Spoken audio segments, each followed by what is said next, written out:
Ma'am मी ही class join नाही करू शकत तर रेकॉर्डिंग ग्रुपवर टाका. हो हो चालेल बेटा. ओके, तर काल आपण कोणता चॅप्टर स्टार्ट केला? वर्तुळ. वर्तुळ. मॅम आता तुला वर्तुळ म्हणजे काय मी सांगितलं होतं? मॅम हा, मी माझ्या पप्पाच्या फोनवरून जॉईन झाले.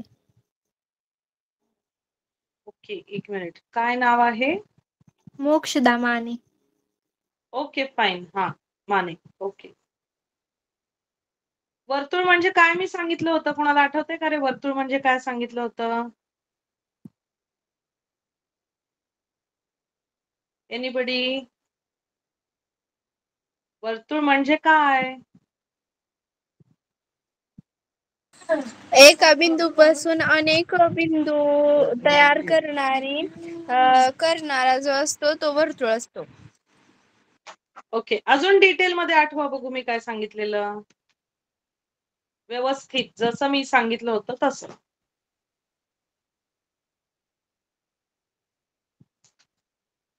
वर्तुळ म्हणजे काय की बिंदूंचा संच, पण तो कसा असतो?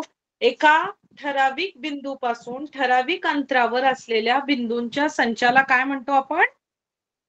वर्तुळ. वर्तुळ म्हणतो. Yes, very good. आता आपण काल बघितलं concentric circle. Do you remember that concentric circle म्हणजे काय? कॉन्सेंट्रिक सर्कल आपण काल एक पॉइंट बघितला होता. तुम्हाला आठवतंय का त्याचं मीनिंग?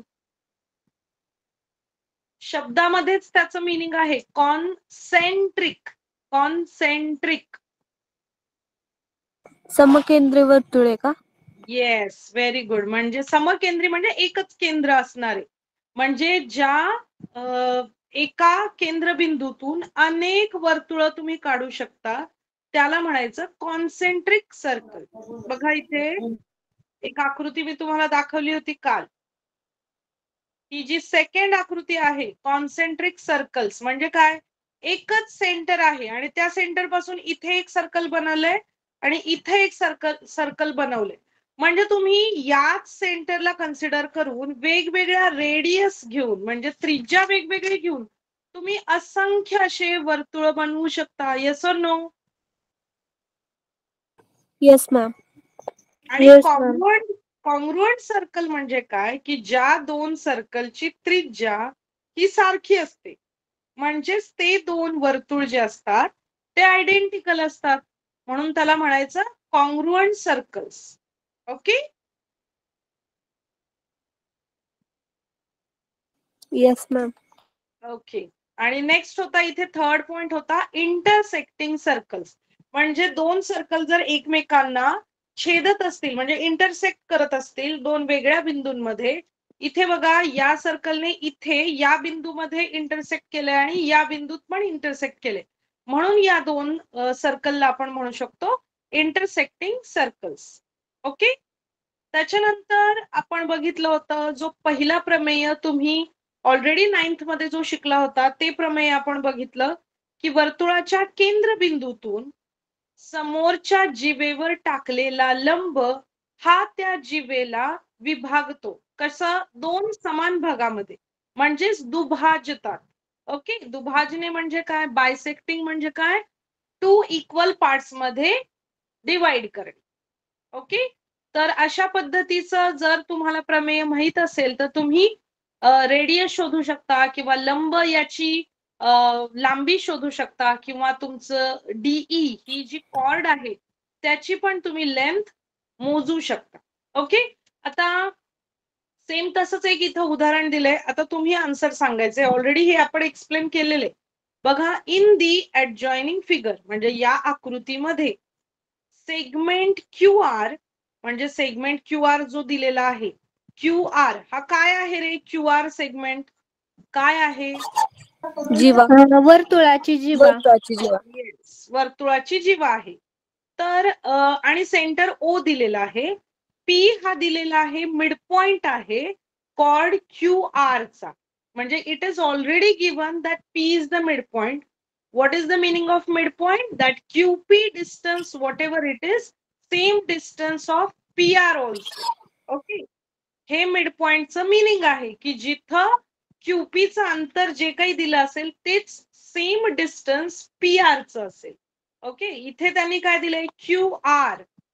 क्यू आर म्हणजे पूर्ण हा जो सेगमेंट आहे म्हणजे जी कॉर्ड आहे, जीवा आहे, त्याचं अंतर दिलंय क्यू आरचं 24 आणि ओपी हा जो लंब आहे तो दिलेला आहे 10.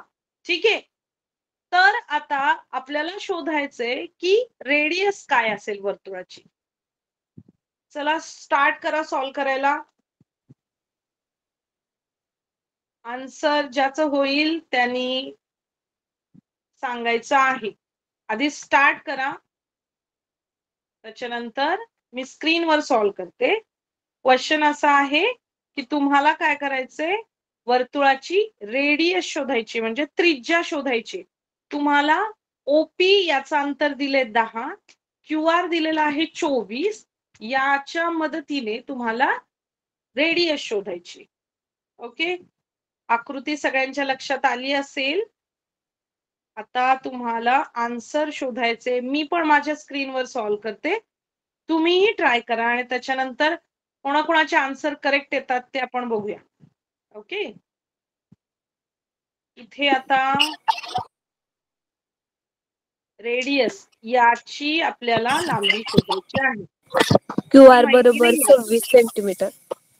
इथे आहे 12, इथे आहे 12, त्याच्यानंतर ओपी दिलेला आहे 10 आणि तुम्हाला माहितीये जर पी हा जीवेला दुभागतोय आणि सेंटर पासून समोरच्या बाजूवर काढलेला आहे तर तो असतो लंब. लंब. आता इथे तुम्हाला मिळाला काटकोन त्रिकोण. आता या काटकोन त्रिकोणाच्या मदतीने तुम्हाला पायथागोरस थिअरम वापरून तुम्हाला ओ आर चं डिस्टन्स शोधायचं आहे. म्हणजे ओ आर तुमचा येणार आहे, इथे सॉल्व करते मी, O R square is equal to OP square plus P R square.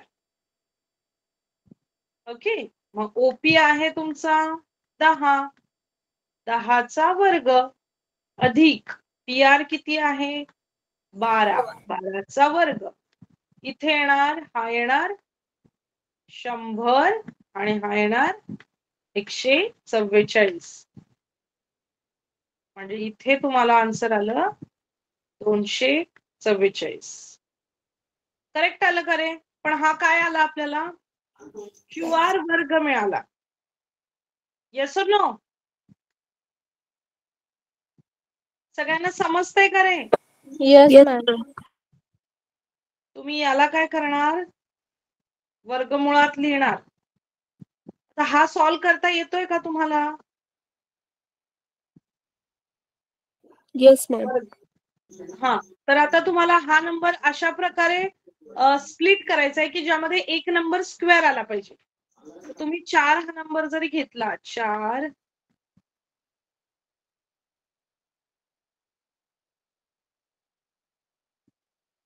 तरी उत्तर तुम्हाला काय येईल, 2 वर्गमुळात 61. येतंय का रे असंच?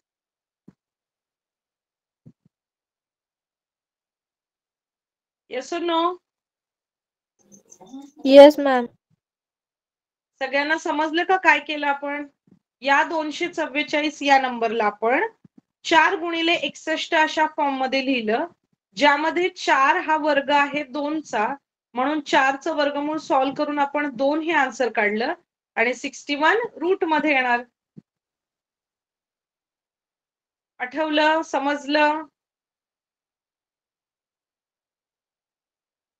Yes ma'am. Yes or no?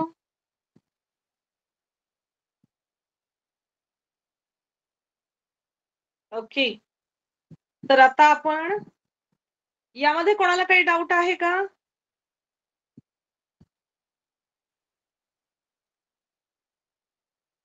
Any doubt? No ma'am. Okay, आता आपण नेक्स्ट पॉइंट बघूया टेक्स्टबुक मधून. आज मुलं कमी आहेत का रे? Yes ma'am.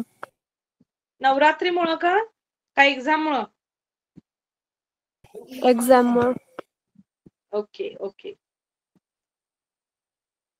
आता नेक्स्ट अजून एक थेरम ऑलरेडी आपण बघितला होता 9th स्टँडर्ड मध्ये. इथे काय आहे, ज्यावेळी कोन दुभाजक दिलेला असतो, म्हणजे वर्तुळात एक कोन दिलाय DAC आणि हा कोन AM या सेगमेंटनी दुभाजला जातो. म्हणजे काय, बायसेक्ट केला जातो. म्हणजे जितका कोन हा आहे तितकाच कोन हा आहे.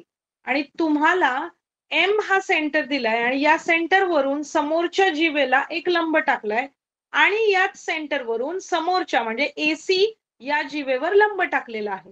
तर आता असं असल्यानंतर तुम्ही कॉर्ड AD हा कॉन्ग्रुएंट आहे कॉर्ड AC ला, असं सिद्ध करायचं असेल तर तुम्ही काय कराल?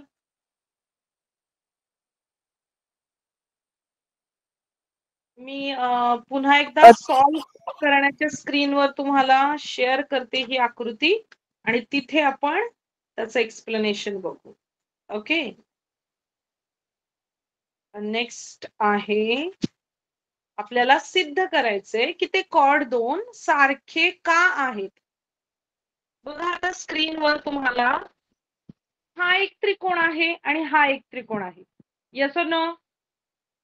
Yes ma'am. ओके.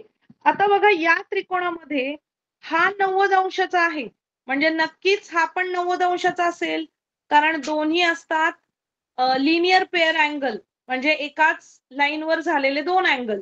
मग हा 90 असेल तर दुसरा 90 असतो, कारण दोघांची बेरीज 180 असते. मग जर हा 90 आहे तर हा पण किती येणार? 90च येणार. Yes or no? Yes ma'am. आता यानंतर या दोन त्रिकोणामध्ये आपल्याला कसोटीचा वापर करायचा आहे. कसोटी आठवतात, बाकोबा, त्याच्यानंतर कर्ण आणि इतर बाजू. या कसोट्यांचा वापर करून आपल्याला हे दोन त्रिकोण काय करायचे, कॉन्ग्रुएंट दाखवायचे. ठीक आहे. तर आता मी काय करणार, हा या त्रिकोणामध्ये हा अँगल 90 आहे, या त्रिकोणामध्ये हा अँगल 90 आहे. ओके. त्याच्यानंतर हे दोन कोण एकमेकांना सारखे आहेत, कारण हे ऑलरेडी दिलेत की ते बायसेक्ट करतात. म्हणजे हे जितका कोण आहे तेवढाच हा कोण आहे. म्हणजे तुम्हाला कोण या कसोटीनुसार तुम्ही हे सिद्ध करता की त्रिकोण ASM हा कॉन्ग्रुएंट आहे त्रिकोण ATM ला. आता हे कॉन्ग्रुएंट झाल्यानंतर बाय CPCT म्हणजे आपण त्रिकोण जर सारखे दाखवले तर त्याचे इतर संगत जे कोन किंवा संगत बाजू ज्या असतात त्या पण काय असतात, सारख्या होतात. मग त्यानंतर तुम्हाला मिळणार की ह्याची जी बाजू आहे म्हणजे AF = AT हा कधी मिळणार, ज्यावेळी दोन त्रिकोण तुम्ही कॉन्ग्रुएंट प्रूव्ह करता त्यावेळी तुम्हाला इतर संगत बाजू पण सारख्या मिळणार. याचा अर्थ AS = AT हा पार्ट तुम्हाला मिळाला. आता त्याच्यानंतर तुम्ही काय करू शकता, तुम्ही पुन्हा लंब जो आहे त्याचं थिअरम वापरू शकता. म्हणजे कसं, MS हा लंब आहे AD या जीवेवर, म्हणजेच MS AD या जीवेला दोन समान भागामध्ये दुभागतात. म्हणजे काय, AS जितका असेल तितकाच SD असणार आहे बाय युजिंग दॅट थिअरम. आणि सेम थिअरम तुम्ही या साईडला अप्लाय करू शकता की MT जो आहे तो AC ला AT आणि TC या दोन समान भागामध्ये विभागतो. म्हणजे जितका AT असेल तितकाच तुमचा TC आहे. मग यावरून तुम्ही इक्वेशन बनवू शकता. कोणतं इक्वेशन? पहिल्यांदा तुम्हाला काय मिळालं, AS = AT by using CPCT म्हणजे संगत कोन, सॉरी संगत बाजू. त्याच्यानंतर तुम्ही काय प्रूव्ह केलं, by using that theorem AS = SD prove केलं. हे तुम्ही जर इक्वेशन नंबर 2 कन्सिडर केलं, हे इक्वेशन नंबर 1 कन्सिडर केलं आणि इक्वेशन नंबर 3 कोणतं घेणार, AT = TC, कारण पुन्हा एकदा प्रमेय वापरला. ओके. आता याला मी इक्वेशन नंबर 3 कन्सिडर केला. आता तुम्हाला हे लक्षात येईल की जर तुम्हाला प्रूव्ह करायचं काय AD मग तुम्ही काय लिहिणार? AD is equal to AS plus SD असं लिहिणार ना, कारण ते एकरेषीय बिंदू आहेत. मग AS जर तुम्ही पुन्हा एकदा SD ला सारखा आहे बघा, इथे काय दिलंय? AS is equal to SD. मग मी या SD च्या जागी पुन्हा एकदा AS लिहिणार. ओके, म्हणजे मला काय मिळालं? AD is equal to 2 times AC, sorry AS. AD is equal to 2AS. आता सेम मी काय करणार?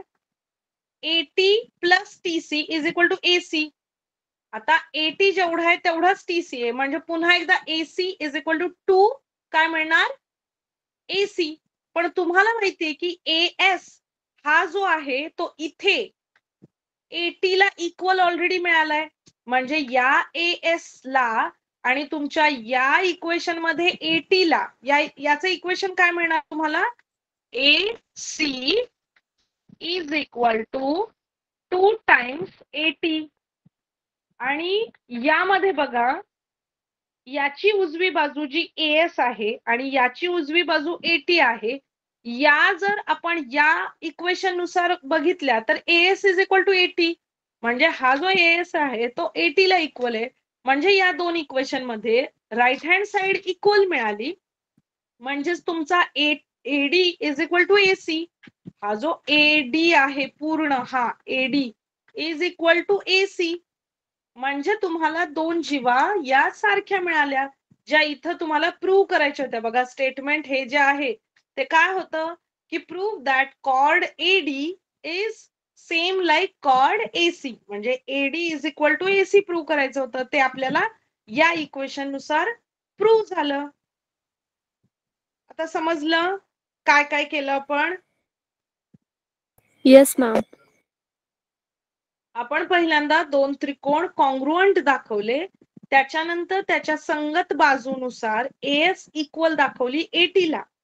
त्याच्यानंतर पुन्हा प्रमेय वापरलं की जेव्हा सेंटर वरून जीवेला लंब टाकता त्यावेळी तो समान भागामध्ये विभागला जातो. त्यावरून आपण एक स्टेटमेंट काढलं, ते आहे AD is equal to 2 times AS. आणि दुसऱ्या साईडला आपल्याला स्टेटमेंट मिळालं AC is equal to 2 times AT.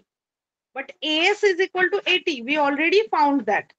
That's why from that again equation, we proved that AD, that chord, is same as chord AC. Understood? Yes ma'am. सगळ्यांना समजलं का? Yes ma'am. Okay. आता त्यानंतरचा नेक्स्ट पॉइंट आहे आपला circles passing through 1, 2 or 3 points. याचा अर्थ काय असतो की ज्यावेळी एक बिंदू असतो, तुम्ही सांगा आता, ज्यावेळी एक बिंदू प्रतलामध्ये दिलेला असेल, म्हणजे एका प्लेन मध्ये एक बिंदू दिलेला असेल. एक मिनिट, मी स्क्रीन शेअर करते.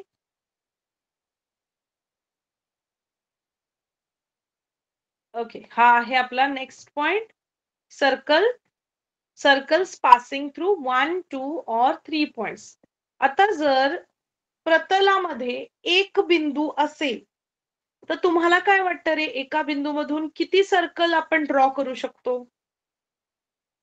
इनफायनाइट. व्हेरी गुड विवेक. का बरं इनफायनाइट करू शकतो?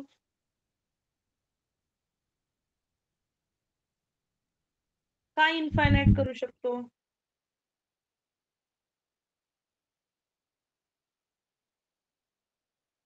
तुम्ही आकृती बघून पण सांगू शकता का करू शकता तुम्ही एका बिंदूतून. बघा एकदम सोपं याचा आन्सर आहे. काढू शकतो. आता इथे A हा बिंदू प्रतलात दिलाय, त्या A बिंदूतून पास होणार R सेंटरचं एक सर्कल काढलं. पुन्हा त्यांनी काय केलं, P सेंटर घेऊन पुन्हा A या बिंदूतून पास होणारे एक सर्कल काढलं. आणि पुन्हा अजून एक Q हे सेंटर असणार अजून एक सर्कल A बिंदूतून पास होताना त्यांनी काढलं. पण आता सेम मी समजा इथे एक पॉइंट घेतला आणि त्याला नाव दिलं S. आणि पुन्हा एकदा तेवढी त्रिज्या घेऊन ए या बिंदूतून पुन्हा मी एक सर्कल काढलं. असे जेवढे तुम्ही प्रतलामध्ये बिंदू घ्याल तेवढी त्रिज्या घेऊन तुम्ही त्या बिंदूतून सर्कल पास करू शकता. म्हणजे याचा अर्थ एका बिंदूतून तुम्ही इनफायनाइट सर्कल्स ड्रॉ करू शकता. इथे एक सेंटेन्स दिलेला आहे, infinite number of circles pass through a point. असा तुम्हाला MCQ ला क्वेश्चन विचारू शकतात. MCQ म्हणजे जे मल्टिपल चॉईसचे क्वेश्चन असतात त्यामध्ये 4 ऑप्शन देतात की एका बिंदूतून किती सर्कल पास होतात असा प्रश्न देतील आणि पहिला ऑप्शन देतील 1, दुसरा देतील 2, तिसरा एकही नाही आणि चौथा देतील अनंत. तर तुमचा आन्सर काय असेल? अनंत. Yes, very good. म्हणजे हे लक्षात आलं, जसं एका बिंदूतून तुम्ही अनेक लाईन ड्रॉ करू शकता त्याला आपण म्हणतो कॉन्करंट लाईन्स. कॉन्करंट लाईन्स आठवलं का? कॉन्करंट लाईन्स म्हणजे जसा सन रेज असतो, म्हणजे सन हा जर सेंटर कन्सिडर केला तर त्या पॉइंट मधून आपल्याला लाखो रेज आपण ड्रॉ करू शकतो. म्हणजेच काय, एका बिंदूतून अनंत तुम्ही लाईन ड्रॉ करू शकता. सेम इथे एका बिंदूतून तुम्ही असंख्य अशी वर्तुळ ड्रॉ करू शकता.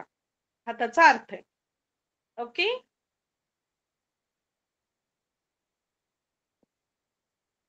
Yes ma'am. ओके. आता याच्यानंतर जर 2 बिंदू असतील, बघा इथे दिलेत आता 2 बिंदू ए आणि बी, हे 2 बिंदू दिलेत आणि त्यांनी इथे एक सर्कल ड्रॉ करून दाखवलंय आणि पुन्हा इथे एक सर्कल ड्रॉ करून दाखवले. तर तुम्हाला काय वाटतं, आता 2 बिंदूतून किती सर्कल ड्रॉ करू शकता तुम्ही?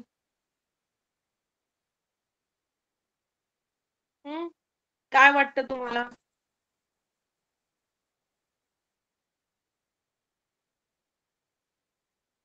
आकृती बघून तुम्ही अंदाज लावू शकता. आकृती तुमच्या समोर आहे, फिगर 3.6. यामध्ये ए आणि बी असे 2 बिंदू दिलेले आहेत की ज्या 2 बिंदू मधून त्यांनी 2 सर्कल दाखवली आहेत. इथे एक सर्कल ड्रॉ केलेला आहे आणि दुसरं इथे एक सर्कल ड्रॉ केले. तर या 2 सर्कलच्या आधारे तुम्ही काय सांगू शकता की 2 बिंदू मधून एकच वर्तुळ ड्रॉ करू शकता की 2 करू शकता की अजून भरपूर करू शकता? तुम्हाला काय वाटतं? असंख्य. Very good. असंख्य म्हणजे अमर्याद तुम्ही सर्कल या 2 बिंदूतून ड्रॉ करू शकता. आणि त्या सर्कलचं सेंटर कुठे येऊ शकतं रे? या आकृतीवरून तुम्हाला थोडा अंदाज येईल की सेंटर कुठे येईल. त्या ज्या वर्तुळ तुम्ही जे असंख्य ड्रॉ कराल त्याचं सेंटर कुठे येऊ शकतं? या रेषेवर. Yes, absolutely correct. म्हणजे एल ही जी परपेंडिक्युलर बायसेक्टर आहे, ही काय आहे? परपेंडिक्युलर पण आहे कारण इथं 90 डिग्री अँगल होतो आणि ही AB ला AP आणि PB अशा 2 विभागात समान विभागते. म्हणून एल ही रेषा काय आहे? Perpendicular bisector. मग जो काही तुम्ही सेंटर घ्याल, आता समजा मी इथे बिंदू घेतला तर पुन्हा याला सेंटर कन्सिडर करून मी या 2 बिंदूला पास होणार पुन्हा एक वर्तुळ काढू शकते. पुन्हा मी अजून खाली जर एखादा बिंदू घेतला तर पुन्हा या 2 बिंदूंना पास करणार पुन्हा एक सर्कल काढू शकते. पण सेंटर जो आहे सर्कलचा that will be always on line L. Okay, समजलं? Yes. Yes ma'am. Okay, Sania, Sandeep, Shraddha, Tejas, understood? Yes ma'am. Okay. म्हणजे एका बिंदूतून अनंत ड्रॉ करू शकता आणि 2 बिंदूतून पण अनंत ड्रॉ करू शकता. फक्त 2 बिंदूतून जेव्हा ड्रॉ करता त्यावेळी त्याचा जो सेंटर आहे तो जी व्हर्टिकल लाईन असते परपेंडिक्युलर बायसेक्टर त्याच्यावरच सेंटर आपला प्रेझेंट असतो. आता याच्यानंतर पॉइंट आहे की ज्यावेळी 3 नैक रेषीय बिंदू असतात, बघा इथे काय दिलंय, A, B आणि C. हे 3 बिंदू एका रेषेवर नाहीयेत, म्हणून त्याला नैकरेषीय म्हणतात. इंग्लिशमध्ये त्याला नॉन कोलिनियर पॉइंट्स असं म्हणतात. कोलिनियर म्हणजे एकाच लाईनवर प्रेझेंट असलेले बिंदू. पण जर ते नॉन कोलिनियर असतील तर that will B not present on the same line. Their position is different. So here in this figure, A point is here, B point is here, and C point is here. So what you will think that now how many circles we can draw by using that 3 non-collinear points. जेव्हा 3 नैकरेषीय बिंदू असतात त्यावेळी तुम्हाला काय वाटतं की किती circle तुम्ही ड्रॉ करू शकता? Any guess? मॅम एकच ड्रॉ करू शकतो. ओके, सानियाने सांगितले एकच ड्रॉ करू शकतो. माने तुला काय वाटतं? मॅम क्वेश्चन रिपीट करा. क्वेश्चन असा आहे की जेव्हा 3 वेगवेगळे बिंदू असतात म्हणजे नैकरेषीय बिंदू जे एका रेषेवर प्रेझेंट नसतात, तर अशा 3 बिंदू मधून किती सर्कल तुम्ही ड्रॉ करू शकता? एकच मॅम. ओके, आणि श्रद्धा तू सांग किती करू शकतो आपण?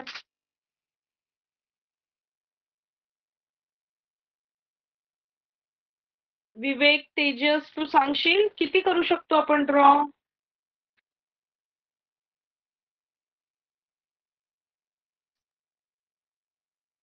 Okay fine. ओके, तर जे उत्तर माने आणि सानियाने दिलं होतं दॅट इज करेक्ट आन्सर. आपण फक्त एक आणि एकच सर्कल 3 नैकरेषीय बिंदूतून ड्रॉ करू शकतो. म्हणजे कसं करणार? ए आणि बी चा परपेंडिक्युलर बायसेक्टर करायचा. म्हणजे इथे तुम्हाला माहितीये की पहिल्यांदा या बी बिंदूपासून निम्म्यापेक्षा जास्त अंतर घेऊन वरती आणि खालती आर्क ड्रॉ करायचे म्हणजे कंस काढायचे. त्याच्यानंतर ए बिंदू मधून सेम अंतर घेऊन वरती आणि खालती आर्क काढायचे. त्याच्यानंतर हे 2 आर्क जिथे इंटरसेक्ट झाले ती रेषा काढायची. ती रेषा जशी काढलीये ए बी ला तशी तुम्ही बीसी ला पण काढायची, तशी तुम्ही एसी ला पण काढायची. आणि त्या 3 रेषा एकमेकांना ज्या बिंदूमध्ये छेदतात तो एकमेव जो बिंदू असतो तो बिंदू घेऊन तुम्ही जर सर्कल ड्रॉ केलं तर ते सर्कल ए बी आणि सी या बिंदूंना पास होऊन ड्रॉ होतं. तुम्ही हे ड्रॉ केलंय कधी? येस मॅम, केले 9वीत होतं. येस, आठवलं म्हणजे तुम्हाला. आणि त्या बिंदूला काय म्हणतो रे आपण? जे आपण शिरोलंब ड्रॉ करतो, शिरोलंब म्हणा तुम्ही किंवा परपेंडिक्युलर बायसेक्टर जे ड्रॉ करता त्याच्यानंतर जो बिंदू मिळतो त्याला काही नाव असतं का रे?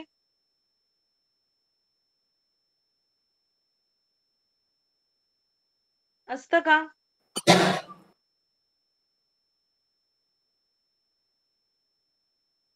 ओके, मला एक सांगा, त्या बिंदूतून आपण सर्कल ड्रॉ करतो, मग त्या बिंदूला तुम्ही काय म्हणू शकता? केंद्रबिंदू. केंद्रबिंदू म्हणू शकता. Yes, very correct. आता इथे अजून एक पॉइंट दिलेला आहे बघा की जर पुढचं लास्ट ऍक्टिव्हिटी काय दिलीये, जर 3 कोलिनियर पॉइंट असतील DEF कोलिनियर, आता वरती जे बघितलं आपण ते होतं नॉन कोलिनियर म्हणजे नैकरेषीय होते, आणि इथे जे दिलेले आहेत ते एक रेषीय बिंदू, एकाच रेषेवर प्रेझेंट असणारे बिंदू. तर असे 3 बिंदू दिले तर तुम्ही सर्कल ड्रॉ करू शकता का?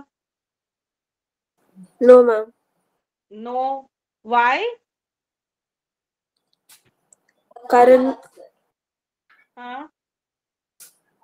कारण वर्तुळ गोल असता आणि एका रेषेसारखं होतं ते. 3 एक रेषीय बिंदू मधून एक रेषा तयार होते. ओके, म्हणजे एकाच रेषेवर 3 बिंदू असतील तर तुम्ही जर एका बिंदूतून सर्कल पास करायला गेला तर तेच सर्कल पुन्हा दुसऱ्या बिंदूतून पास नाही होऊ शकत, कारण ती एकाच रेषेवर आहेत. तर ते फक्त एकाच बिंदूला पास करू शकतो. म्हणजे 3 कोलिनियर बिंदूला तुम्ही सर्कल ड्रॉ करू शकत नाही. But non collinear if it is there then you can draw only one circle. Okay? Now I'll read this, Yes, ma'am. whatever we saw now, the points that I'll repeat. See, first point, that is infinite circles pass through one point. Infinite circles pass through two distinct points. There is a unique circle passing through three non-collinear points.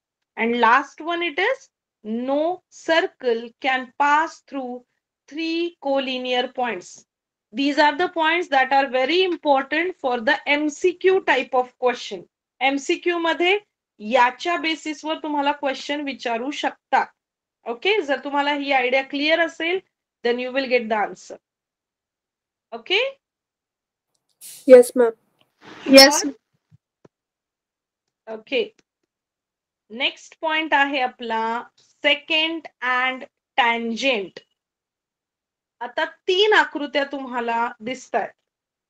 पहिल्या आकृतीत, दुसऱ्या आकृतीत आणि तिसऱ्या आकृतीत तुम्हाला काय फरक वाटतोय का तिन्ही सारख्या वाटतायत? आता याचं आन्सर रोशनी तू सांगशील?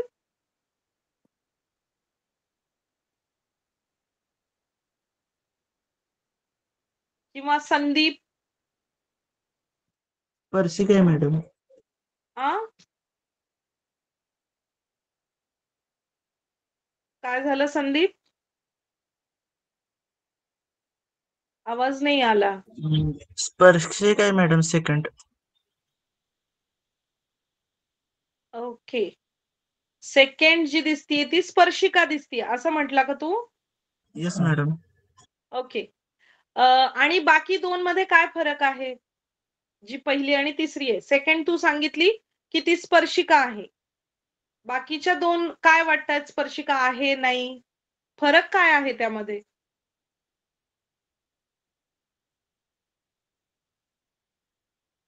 Okay, anybody else? हा संदीप बोल. स्पर्शिक नाही मॅम. ओके, म्हणजे आता बघा, व्हेरी गुड संदीप. पहिली जी आकृती आहे त्यामध्ये एल ही एक रेषा आहे, ती आणि सर्कल या दोन वेगवेगळ्या गोष्टी दिसतात. म्हणजे सर्कल आणि रेषेचा काहीही संबंध नाही. ओके, तर यावेळी तुम्ही त्याला स्पर्शिका म्हणू शकत नाही, कारण स्पर्शिकाचा अर्थच असा असतो की एका बिंदूला स्पर्श करून जाणारी रेषा, वर्तुळाच्या एका परिघावरच्या एका बिंदूला स्पर्श करून जाणारी रेषा म्हणजे स्पर्शिका.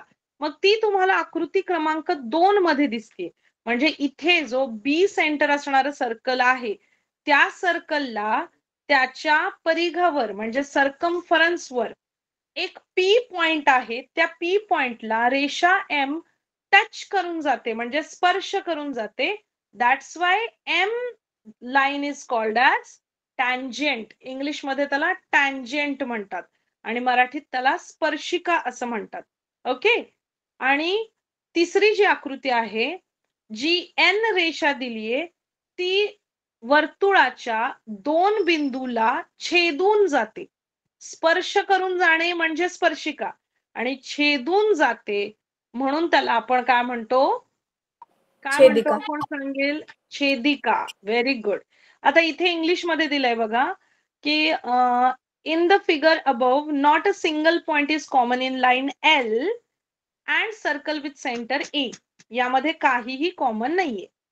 Point P is common to both line M and circle with centre B. इथे पॉइंट पी जो आहे तो रेषा एम ला पण कॉमन आहे आणि त्या सर्कलला पण कॉमन आहे.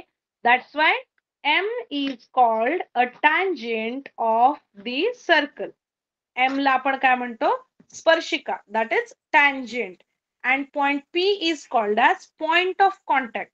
म्हणजे जिथे स्पर्शिका स्पर्श करून गेलीये त्या पॉइंटला आपण, P ला आपण म्हणतो पॉइंट ऑफ कॉन्टॅक्ट. ओके, आणि त्यानंतर आहे 2 points Q and R are the common to both. म्हणजे लाईन एन वर पण ते 2 पॉइंट आहेत आणि तेच 2 पॉइंट वर्तुळाच्या परिघावर पण दिलेले आहेत. म्हणजेच काय, Q R R intersecting points. Q आणि आर हे काय आहेत?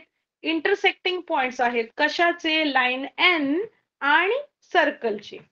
मग एन या रेषेला आपण इंग्लिशमध्ये सेकॅन्ट म्हणतो. काय? सेकॅन्ट म्हणतो. That is छेदिका. ओके, मराठीमध्ये आपण छेदिका म्हणतो. तर असे 3 आकृत्या त्यांनी दाखवलेल्या आहेत आणि त्यावरून तुम्हाला काय कळालं की सेकंड जी आकृती आहे ती स्पर्शिकेची आहे आणि थर्ड जी आकृती आहे ती छेदिकेची आहे.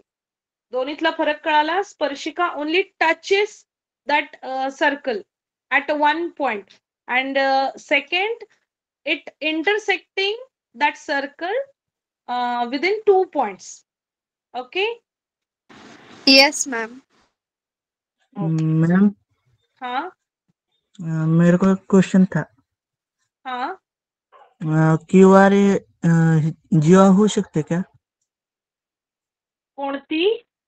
क्यूआर तिसऱ्या क्यू आर. हे बघ, जर तू फक्त लाईन सेगमेंट कन्सिडर केला म्हणजे क्यू आणि आर हे डिस्टन्स लाईन सेगमेंट कन्सिडर केलं तर ती जीवा होऊ शकते. पण जर त्या लाईनला तू कन्सिडर केलं that will not be your chord. Okay, कारण ही आज जर तुम्ही एन कन्सिडर केली रेषा तर रेषा ही जीवा होऊ शकत नाही. पण जर सेपरेट तुम्हाला क्यू आर हे जर डिस्टन्स घेतलं म्हणजे जीवा म्हणजे काय असतं की वर्तुळावरचे कोणतेही 2 बिंदू जोडता त्यावेळी त्याला तुम्ही जीवा असं म्हणता. मग जर फक्त तू क्यू आणि आर याचा विचार केला तर ती कॉर्ड आहे. पण रेषेवरचे 2 पॉइंट कन्सिडर केले तर ती जीवा होणार नाही. ती रेषा होणार आहे आणि ती 2 पॉइंट मध्ये फक्त छेदून जाते. Okay. Thank you madam. Okay, next point आपण बघू आता. ओके, आता इथे काय दिलेलं आहे या आकृतीमध्ये टँजंट थिअरम दिलेला आहे. टँजंट थिअरम मध्ये पहिल्यांदा तुम्हाला थिअरम काय आहे ते सांगते. आता इथे तो थिअरम दिलेला आहे. लास्ट सेंटेन्स काय आहे? The tangent at any point of a circle. इथे जो पॉइंट टच झालेला आहे त्याला आपण काय म्हणतो? Point of contact. आणि या रेषेला आपण टँजंट म्हणतो. मग tangent at any point of a circle is perpendicular to the radius at that point and this property is known as tangent theorem. म्हणजे जर तुम्ही स्पर्शिका ड्रॉ करत असाल आणि तो जो पॉइंट ऑफ कॉन्टॅक्ट आहे पी, तिथं जर तुम्ही वर्तुळाच्या केंद्रबिंदूपासून त्या पॉइंटला जर जोडलं तर तो काय असतो? परपेंडिक्युलर असतो रेडियसला. म्हणजेच काय, ही जी स्पर्शिका आहे ही स्पर्शिका आणि ही जी त्रिज्या आहे यामध्ये 90 अंशाचा कोन तयार होतो. त्याला आपण म्हणतो टँजंट थिअरम म्हणजे स्पर्शिकेचा सिद्धांत. काय आहे की टँजंट जी आहे ती ज्या पॉइंटला टच करून जाते तिथून रेडियस जर आपण जॉईन केली तर ती जी रेडियस आहे ती त्या स्पर्शिकेला 90 अंशामध्ये स्पर्श करते. म्हणजेच it is perpendicular to the radius. समजला theorem? Yes ma'am. Okay, Anushka, बाकी Anushka, Sania, Yes, Mane, got it? काय आहे थिअरम? कोणी रिपीट करेल? माने तू सांगशील का? टँजंट थिअरम म्हणजे काय?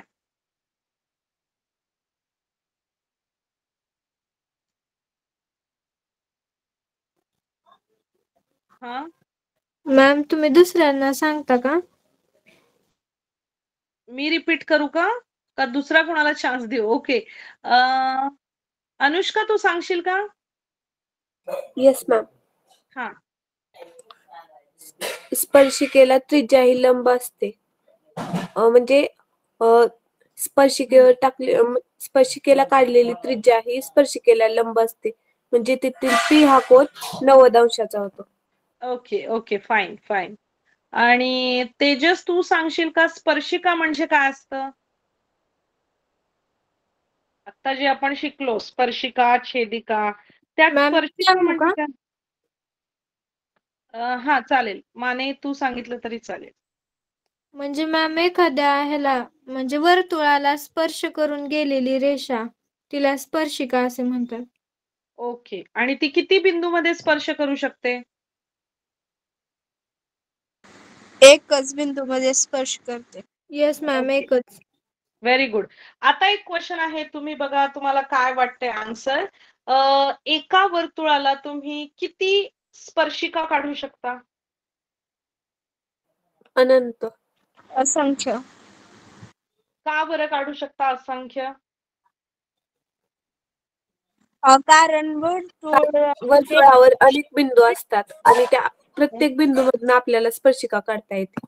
Yes ma'am. Very good, Sania. Because that circumference, so many points are present. That's why in definition also we said that it is a collection of points. So many points are present. So tangent is what? It touches one point on that circumference of the circle. So there are so many points. That's why we can draw so many tangents to one circle. But tangent touches only one point at a time. Okay, got it? Yes ma'am. Okay. Now next point, tangent theorem. आता तो explanation दिलेला आहे. आता जो आपण फक्त बघितला की थिअरम काय आहे, आता त्याचा सिद्धांत दिलेला आहे. थिअरम बघा, a tangent at any point of a circle is perpendicular to the radius at the point of contact. आता थिअरम प्रूफ कसा दिलेला आहे बघा. इथे आकृती दिलेली आहे पहिल्यांदा. इथे सर्कल दिलेला आहे ज्याचं सेंटर O आहे आणि L ही स्पर्शिका दिलेली आहे आणि पॉइंट ऑफ कॉन्टॅक्टचं नाव आहे A. ओके. आता त्यांनी प्रूफ कसा दिलाय बघा. Assume that line L is not perpendicular to segment OA.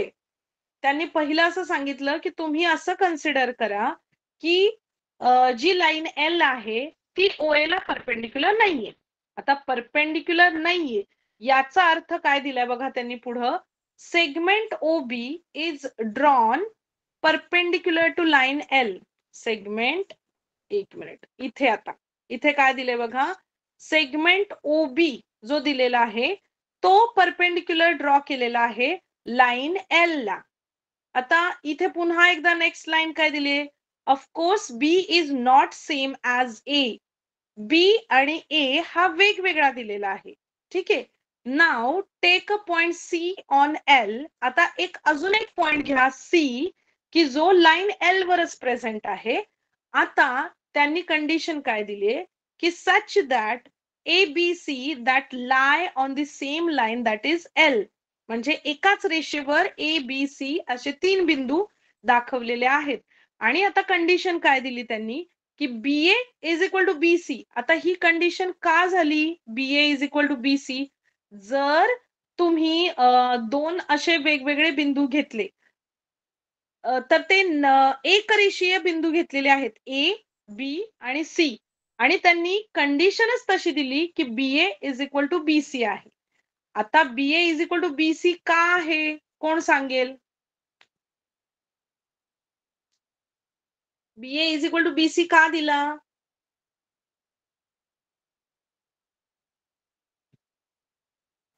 BA is equal कारण टू ते BC. लंब आहेत. लंब म्हणजे दुभागल्यानंतर 2 भाग होतात.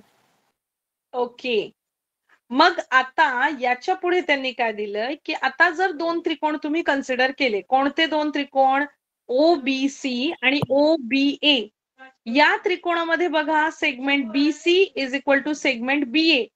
हे त्यांनी कन्स्ट्रक्शन मध्ये दिलेले म्हणजे आपण ड्रॉ केलेले ते ऑलरेडी दिलेलं नव्हतं. जर आपल्याला एखादा सिद्धांत असेल तर आपण त्यामध्ये स्वतः एखादं कन्स्ट्रक्शन करू शकतो. तर तशा प्रकारे हे कन्स्ट्रक्शन दिलेलं आहे की BC is equal to BA. मग या 2 त्रिकोणामध्ये 2 बाजू आपल्याला सारख्या मिळाल्या म्हणजे BC is equal to BA. आणि इथे जो अँगल आहे तो 90 डिग्री अँगल आहे. कोणता OBC. That angle is 90 degree. That's why this is also 90 degree. हा पण 90 डिग्री झाला. म्हणजे तुम्हाला आता काय मिळालं. एक बाजू मिळाली जी BC is equal to BA आहे. हा कोण मिळाला 90-90 चा. आणि ही जी OB रेषा आहे ती तुम्हाला सामायिक लाईन मिळाली. म्हणजे काय OB is common in both the triangles. So that's why by using side angle side म्हणजे ही बाजू, हा कोन आणि पुन्हा ही सामायिक बाजू म्हणजे बाजू कोन बाजू या टेस्ट नुसार आपल्याला काय मिळालं की दोन त्रिकोण हे आयडेंटिकल मिळाले म्हणजे हे एकमेकांना सारखे मिळाले. त्याच्यानंतर आपण हे सिद्ध केलं कशानुसार की दोन त्रिकोणांच्या संगत बाजू हे दोन त्रिकोण सारखे आहेत म्हणून त्याचे संगत बाजू OC is also equal to OA. पण तुम्हाला तर माहिती OA ही जी इथे दिलेली आहे ती OA रेडियस आहे. मग जर OC आणि OA या जर इक्वल असतील तर पुढे बघा त्यांनी काय दिलंय इथे जो OC is equal to OA दिलेला आहे म्हणजे OC is equal to OA हे कशावरून झालं की दोन त्रिकोण जेव्हा एकरूप झालेले आहेत सारखे झालेले आहेत त्याच्या ज्या संगत बाजू त्या इक्वल दाखवल्या आणि त्या इक्वल दाखवल्यानंतर तुम्हाला माहिती की OA ही रेडियस आहे. मग OA रेडियस आहे मग segment OC must also be radius मग ही सुद्धा रेडियसच झाली पाहिजे. पण C जी आहे ती सर्कल वर प्रेझेंट आहे म्हणजे याचा अर्थ काय C lies on the circle कारण A ही जर रेडियस असेल तर C पण सर्कल वरच पाहिजे. म्हणजे काय that means line L intersect the circle in two distinct points A and C. जर लाईन L दिलेली आहे तिच्यावरच दोन बिंदू दिलेत आणि ते बिंदू काय केलेले आहेत इथे दिलेले आहेत की line L intersect the circle in two distinct points A and C. इथे A आणि इथे C या दोन वेगवेगळ्या बिंदूंना इंटरसेक्ट करते कोणती लाईन L. म्हणजेच लाईन L ही काय आहे टँजेंट आहे का कारण टँजेंट जी असते ती एका बिंदूला काय करते स्पर्श करते पण दोन्ही आपण OC is equal to OA केलेला आहे म्हणजेच इथे जी लाईन L मिळाली ती आपल्याला टँजेंट मिळाली. आणि इथे पुन्हा स्टेटमेंट काय दिलंय त्यांनी की it intersect the circle in only one point. फक्त एकाच बिंदूमध्ये ती इंटरसेक्ट करू शकते म्हणजे टच करू शकते.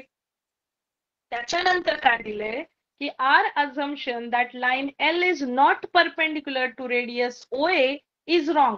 आता आपण जे पहिल्यांदा स्टेटमेंट कन्सिडर केलं होतं की let us consider that line L is not perpendicular.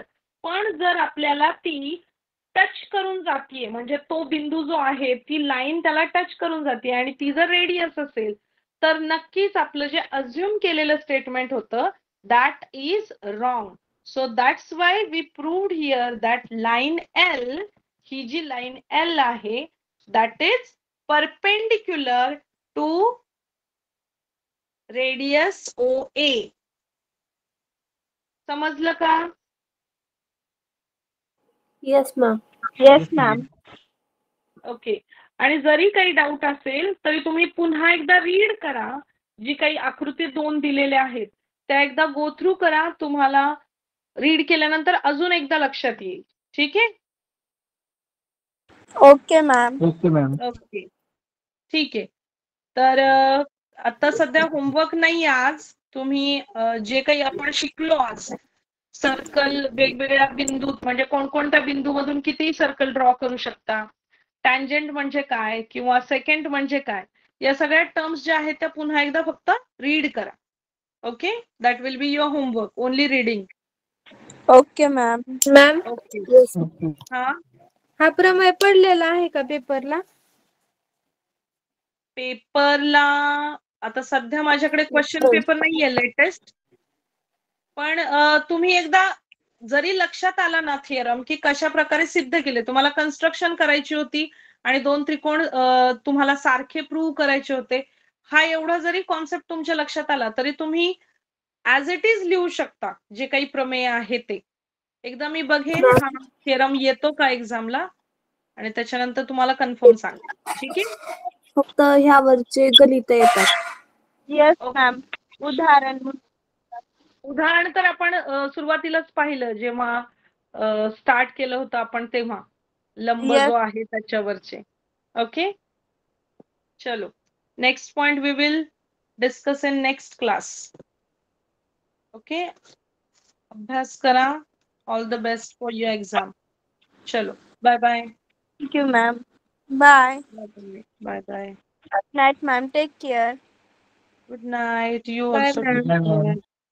Sweet dream.